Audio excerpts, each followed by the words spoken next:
నమస్కారం వార్తలకు స్వాగతం. ముందుగా ముఖ్యాంశాలు. మంత్రి శ్రీధర్ బాబు ప్రెస్ మీట్, పలు అంశాలపై వివరణ.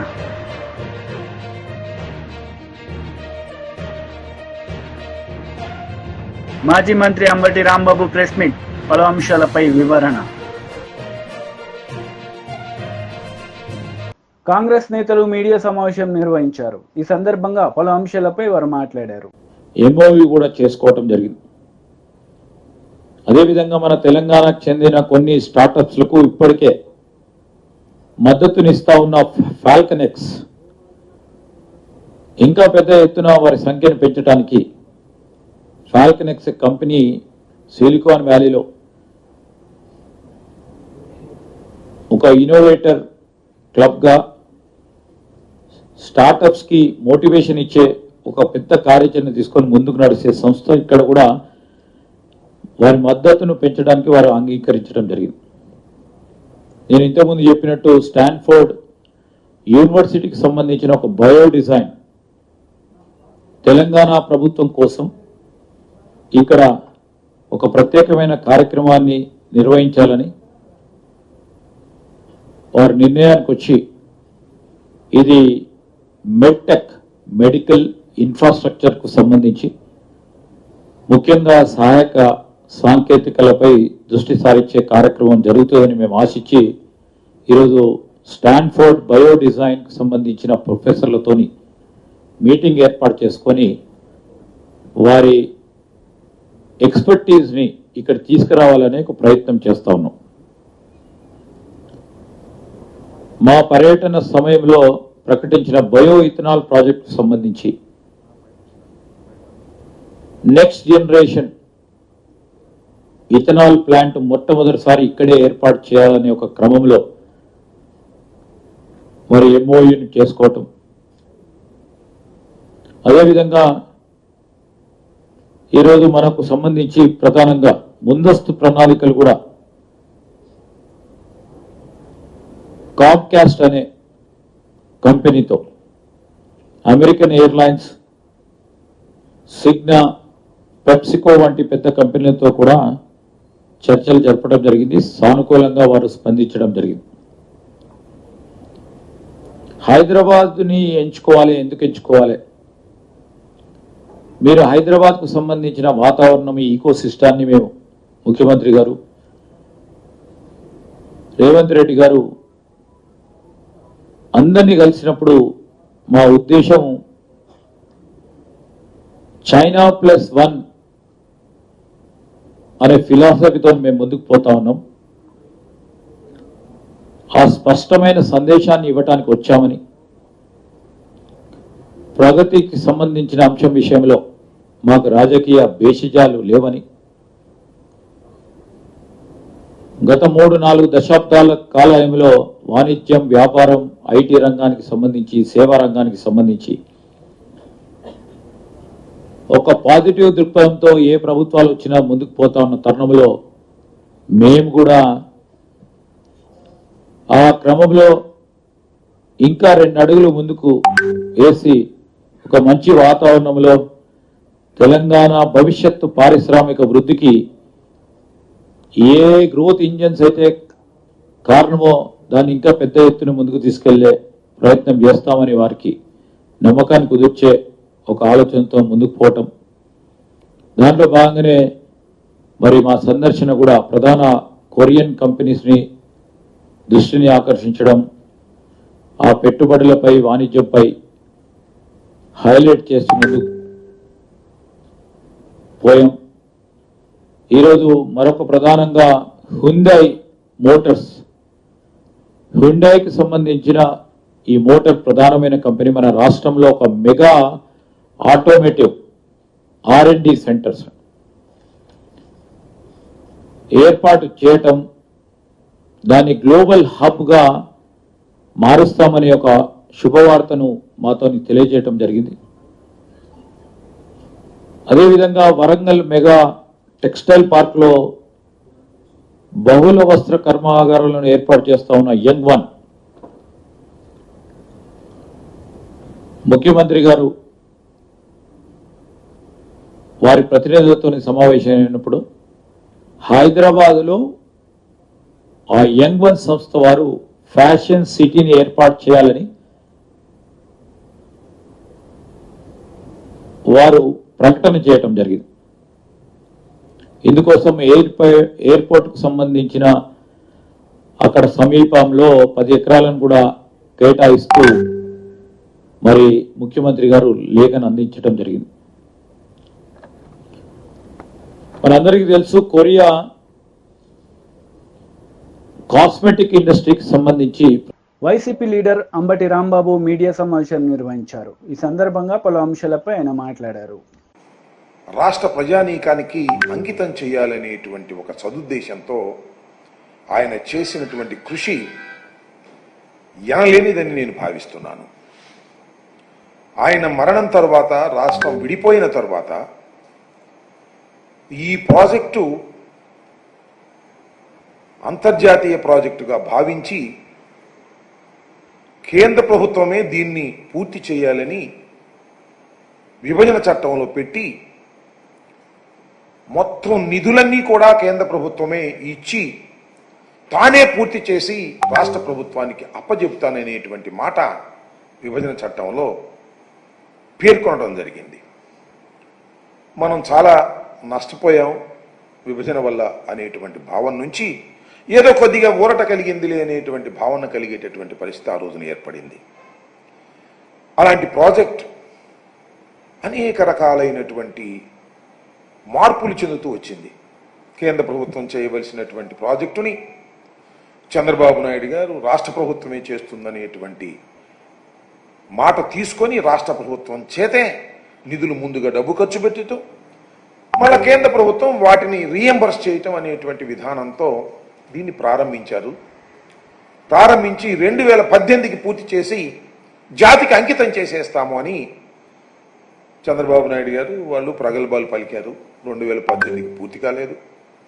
2019లో మళ్ళా వచ్చిన ఎన్నికల్లో వైఎస్ఆర్ కాంగ్రెస్ పార్టీ అధికారంలోకి వచ్చింది. అధికారంలోకి వచ్చిన తర్వాత మళ్ళా దాన్ని మేము శరవేగంతో ముందుకు తీసుకువెళ్ళేటటువంటి ప్రయత్నం చేస్తూ వచ్చాం. దీనిలో ప్రధానంగా ఇప్పుడు చెప్పదలుచుకున్నది ఏమిటంటే ఇది అబ్నార్మల్ డిలే అవుతా ఉన్నది.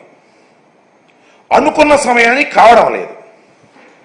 మా టైంలో కూడా మేము పూర్తి చేస్తాము అని అనుకున్నాం, కాలేదు. ఎందుకు కాలేదు, కారణం ఏమిటి, ఇంత అబ్నార్మల్ డిలే కావడానికి కారణం ఏమిటి అనే అంశం మీద నేను అనేక సందర్భాలలో నేను చాలా వివరంగా వివరించేటటువంటి ప్రయత్నం చేశాను. దానిలో ప్రధానమైనది ఏంటంటే డయాఫ్రమ్ వాల్. డయాఫ్రమ్ వాల్ అనేది చంద్రబాబు నాయుడు గారి కాలంలో డయాఫ్రమ్ వాల్ కొట్టుకుపోయింది.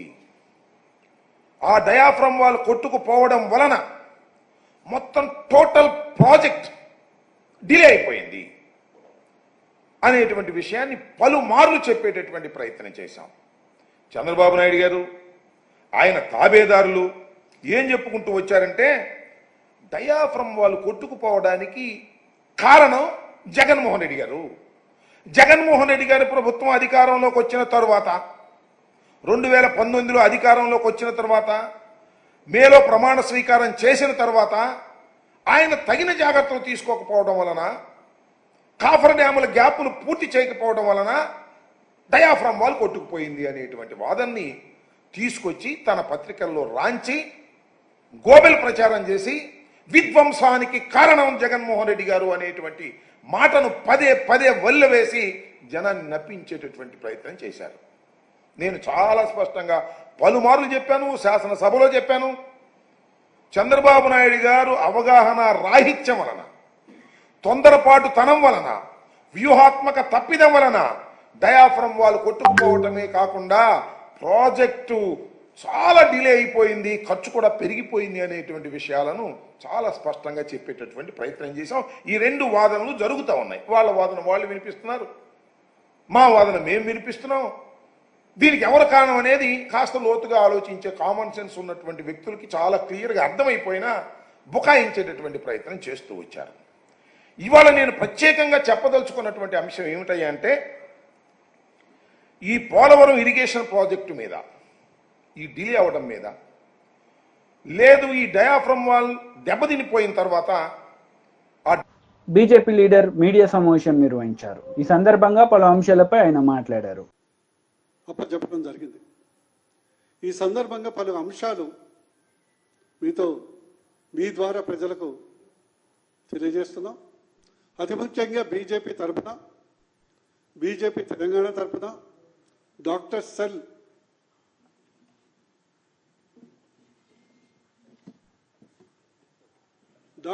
తరఫున ఈ యొక్క అత్యాచార ఘటనను ఆర్జీ కర్ హాస్పిటల్, రాధా గోవింద కర్ హాస్పిటల్ జరిగినటువంటి ఖండిస్తూనే ఈ యొక్క అక్యూజ్డ్కు మరణ శిక్షణ అతి త్వరలో, అతి తొందరగా వెనువెంటనే వేయాలని మేము డిమాండ్ చేయటం జరుగుతుంది. మీరందరికీ తెలుసు, ఆగస్టు 9 రాత్రి డ్యూటీలో, ఎమర్జెన్సీ డ్యూటీలో ఉన్నటువంటి డాక్టర్ మీదే అత్యాచారం జరిగితే దాన్ని ఇమీడియట్గా కప్పుపుచ్చటానికి వాళ్ళ తల్లిదండ్రులకు మీ కూతురు ఆత్మహత్య చేసుకుందని మెసేజ్ పంపడం జరిగింది. అది నెంబర్ 1 క్రైమ్. అంటే రాష్ట్ర ప్రభుత్వం దీన్ని కప్పిపుచ్చటానికి చేసే ప్రయత్నం. నెంబర్ 2,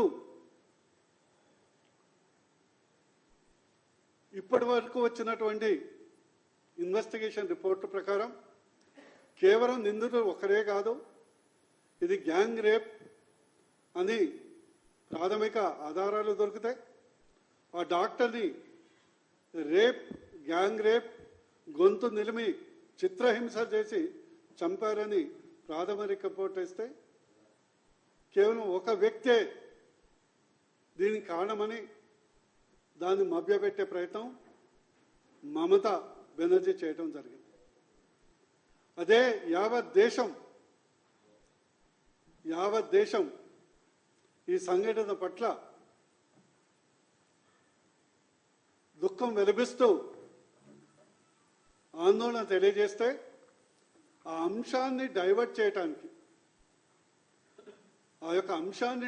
చేయటానికి వేలాది మందితో వచ్చి టీఎంసీ యొక్క కార్యకర్తల ఆ హాస్పిటల్ని ధ్వంసం చేసి ఆ యొక్క క్రైమ్ సీన్ని ధ్వంసం చేయడానికి కూడా అక్కడ ప్రభుత్వం ప్రయత్నం చేయటం ఎంత దారుణమో మీరు ఆలోచించాలి. అదేవిధంగా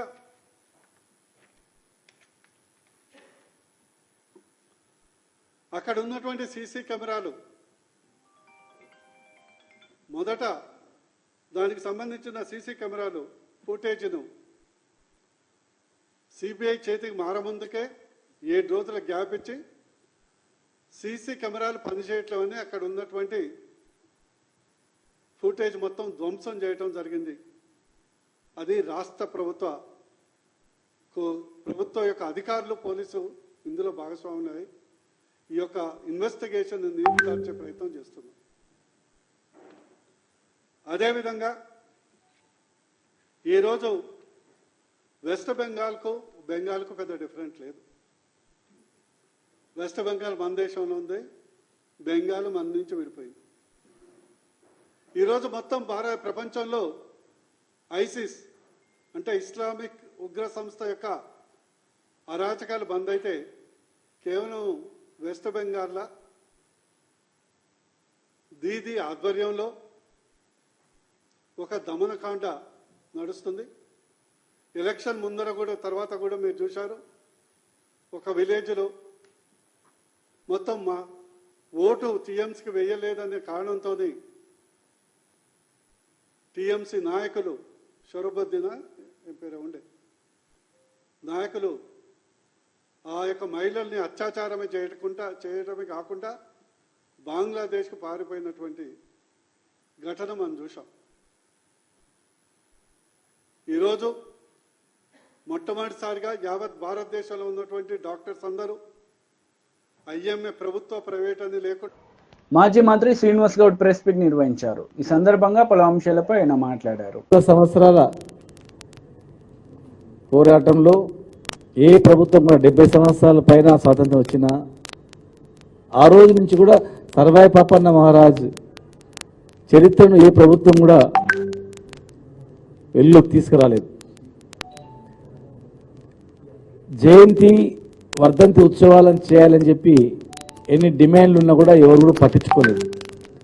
కానీ మేము అధికారంలో ఉన్నప్పుడు సర్వాయి పాపన్న జయంతి వర్ధంతిలను అధికారికంగా చేయాలని జీవో ఇచ్చినాం. సర్వాయి పాపన్న కోటను ఒక పర్యాటక కేంద్రంగా తీర్చిదిద్దినాం. గోల్కొండ కోటను పరిపాలించినటువంటి రాజు వరంగల్ కోట, భువనగిరి కోట 33 కోటలను జయించి రాజు అనేటువంటి ఆయన చరిత్రను పాఠ్యపుస్తకాలు చేర్చాలని చెప్పి కూడా కొంతవరకు చేసినాం. మరి ఆ విగ్రహాన్ని ట్యాంక్ బండ్ పైన ప్రతిష్టాపించాలని చెప్పి ఒక గౌడ్ సోదరులే కాదు, చాలామంది అన్ని కులాలు, ఎందుకంటే ఆయన సైన్యము ఒక కులమని కాదు, అన్ని కులాలతో సైన్యం ఏర్పాటు చేసి రాజు అయినటువంటి చరిత్ర. రాజు అంటే ఆ రోజుల్లో క్షత్రియులే రాజు కావాలి, మిగతా వాళ్ళు రాజరికం చేయనిక లేదనేటువంటి దానిలో ఆసియా ఖండంలో భారతదేశంలోనే మరి క్షత్రియుడు కాకపోయినా మేము రాజెందుకు కావద్దని రాజు అయినటువంటి చరిత్ర గల సర్వాయి పాపన్న విగ్రహాన్ని అన్ని వర్గాల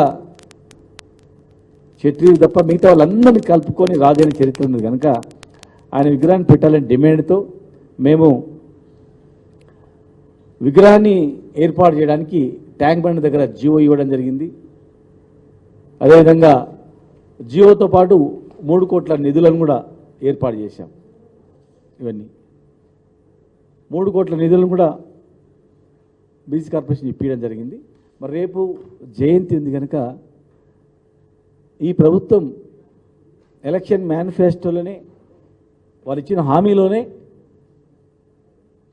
సర్వాయి పాపన్న పేరు మీద జనగామ జిల్లాకు మేము మారుస్తామని చెప్పి అనేక రకాల వాగ్దానాలు చేయడం జరిగింది. కనుక రేపు జయంతి ఉంది కనుక, మొట్టమొదటి జయంతి కనుక ట్యాంక్ బండ్ దగ్గర విగ్రహం స్థలానికి జీవో ఇచ్చి స్థలానికి తర్వాత నిధులు అవన్నీ కూడా గవర్నమెంట్ నుంచి మేము శాంక్షన్ చేసినాం కనుక రేపు సర్వాయి పాపన్న జయంతి కనీసం భూమి పూజ అన్న కేటాయించిన స్థలంలో చేయాలని, ఒకవేళ విగ్రహం ఇంత తొందరగా ఏర్పాటు చేయలేమంటే టెంపరీ విగ్రహం కూడా రెడీగా ఉంది చిక్కడపల్లిలో. మరి మీరు అడిగినా ఇస్తారు, లేదంటే మేము అడిగినా మాకు చెప్పినా మేము ఇప్పిస్తాం. టెంపరీగా ఒక విగ్రహాన్ని కూడా అక్కడ ఇమ్మీడియట్గా ఏర్పాటు చేస్తే ఒక హామీ మీరు ఇచ్చింది ఈ వర్గాలకు ఇచ్చినటువంటి హామీ కూడా నెరవేర్చడానికి చెప్పుకోవడానికి అవకాశం ఉంటుంది. కనుక రేపు అక్కడ కనీసం భూమి పూజన చేయండి, ఒక పెద్ద ఫోటో పెట్టిన ఒక ఫోటోకు పూజ చేసి ఆ స్థలం దగ్గర చేయాలని సర్వాయి పాపన్న జిల్లాను చేస్తామని కనుక రేపు జయంతి రోజే మీరు అందం చేస్తే ఇంకా బాగుంటుందని చెప్పని, అదేవిధంగా వైన్ షాప్లలో రిజర్వేషన్ కూడా 20% పెంచుతామని చెప్పి మీ మేనిఫెస్టోలో ఉంది. మీరు ఇచ్చినటువంటి హామీలలో మాజీ మంత్రి హరీష్ రావు మీడియా సమావేశం నిర్వహించారు. ఈ సందర్భంగా పలు అంశాలపై ఆయన మాట్లాడారు. పెట్టిండు, పైగా రుణమాఫీ చేసినట్టు పోజులు కొడుతున్నాడు. ఇప్పుడు నువ్వు పాక్షికంగా చేసినా అంటే తప్పకుండా ఒప్పుకుంటాం, పూర్తిగా చేసినా అంటే మేము ఒప్పుకోవడానికి సిద్ధంగా లేము. నువ్వు ఆగస్టు 15లోగా రుణమాఫీ మొత్తం చేసి తీరుతా అని దేవుళ్ళ మీద ఒట్లు పెట్టినావు, కానీ చేసింది ఏంది? పాక్షికంగా మాత్రమే చేసినావు. నేను పాక్షికంగా చేసిన తప్పయింది అని క్షమాపణ అడుగు, లేదు నీకు నిజాయితీ ఉంటే రాజీనామా చేయి. కానీ మొత్తం చేసిన అని చెప్పి నువ్వు నోరు బిగ్గరగా చేసుకున్నంత మాత్రాన, బూతులు మాట్లాడినంత మాత్రాన ప్రజలు క్షమించరు, బీఆర్ఎస్ పార్టీ నిన్ను వదిలిపెట్టదు. మీ రుణమాఫీ కథ ఎట్లుందంటే వెనకటికెవడో పంచపాండవులు అంటే మంచం కోళ్ళ వలె ముచ్చటగా ముగ్గురు అని చెప్పి 2 ఏళ్ళు చూపించిందట. గట్లున్నది కాంగ్రెస్ రుణమాఫీ కథ. అసెంబ్లీ ఎన్నికల సమయంలో డిసెంబర్ 9వ తేదీనే సోనియా గాంధీ గారి జన్మదినం రోజు రాష్ట్రంలో 2 లక్షల రుణమాఫీని మొదటి సంతకంతో చేస్తామని ఆ రోజు అసెంబ్లీ ఎన్నికలప్పుడు ఉదరగొట్టిండ్రు. ఆ రోజు చెప్పిందేమో 40,000 కోట్ల రూపాయలు. డిసెంబర్ 9 అని మాట తప్పిండు. తర్వాత పార్లమెంట్ ఎన్నికలు వచ్చినాయి. వట్టిగా చెప్తే ప్రజలు నమ్మటట్లేరని చెప్పి కనిపించిన దేవుని మీదల్లా ఒట్లు పెట్టిండు. ఏ ఊరికి పోతే ఆ దేవుడి మీద ఒట్టు పెట్టి ఆ రోజు 31,000 కోట్లు అని చెప్పిండు. 15 ఆగస్టు కల్లా రాష్ట్రంలో రైతులు అందరినీ రుణ విముక్తుల్ని చేస్తా, ఈ రాష్ట్రంలో అప్పులకు రైతులకు ఉండనే ఉండవు, రుణగ్రహీతలుగా ఉన్న రైతులన్నీ కూడా నేను అప్పు కట్టి వాళ్ళందరినీ రుణ విముక్తులు చేస్తా అని చెప్పి మరి ఆ రోజు ఉపన్యాసాలు చెప్పిండు. బడ్జెట్లో చూస్తే 26,000 కోట్లు పెట్టిండ్రు. అసెంబ్లీలో నేను అడిగిన ఆ రోజు బడ్జెట్ మీద నేను మాట్లాడేటప్పుడు మీరు ముందేమో మేనిఫెస్టోలో ఎలక్షన్ టైంలో 40,000 కోట్లు అన్నారు, క్యాబినెట్ మీటింగ్ పెట్టి 31,000 కోట్లు అని చెప్పారు, బడ్జెట్లోనేమో 26,000 కోట్లే పెట్టిండ్రు. మరి ఎవరికి ఎగబెడతారు? 26,000 కోట్లు ఏ రకంగా సరిపోతాయి అని చెప్పి ఆ రోజు అసెంబ్లీలో గట్టిగా నిలదీసినాం. రైతు రుణమాఫీ మీద, రైతు భరోసా మీద అసెంబ్లీలో చర్చ పెట్టాలని చెప్పి పట్టుబట్టాం. కానీ ప్రభుత్వం శాసనసభను వాయిదా వేసుకొని ముఖం చాటేసి చర్చ పెట్టకుండానే అసెంబ్లీలో పారిపోయింది, చేతులెత్తింది కాంగ్రెస్ ప్రభుత్వం. మరి మొన్న 15 ఆగస్టు నాడు ముఖ్యమంత్రి గారు ఖమ్మం జిల్లాలో మాట్లాడుతూ రుణమాఫీ అయిపోయిందని ప్రకటించిండు. సరే నిజంగానే చేసిండేమో లెక్కలు చూసినాం. లెక్కలు చూస్తే ఆయన చేసింది 17,000 కోట్లు 22 లక్షల మంది రైతులకు మాత్రమే చేసిండ్రు. అసెంబ్లీ ఎన్నికలప్పుడు ఏం చెప్పిండ్రు? 40,000 కోట్లు అని చెప్పిండ్రు. ఇప్పుడు తీరా చేసింది 17,000 కోట్లు, అంటే 23,000 కోట్లు కోత పెట్టిండ్రు. ఇచ్చింది తక్కువ, కోత పెట్టింది. వార్తలు ముగించే ముందు ముఖ్యాంశాలు మరోసారి. మంత్రి శ్రీధర్ బాబు ప్రెస్ మీట్, పలు అంశాలపై వివరణ.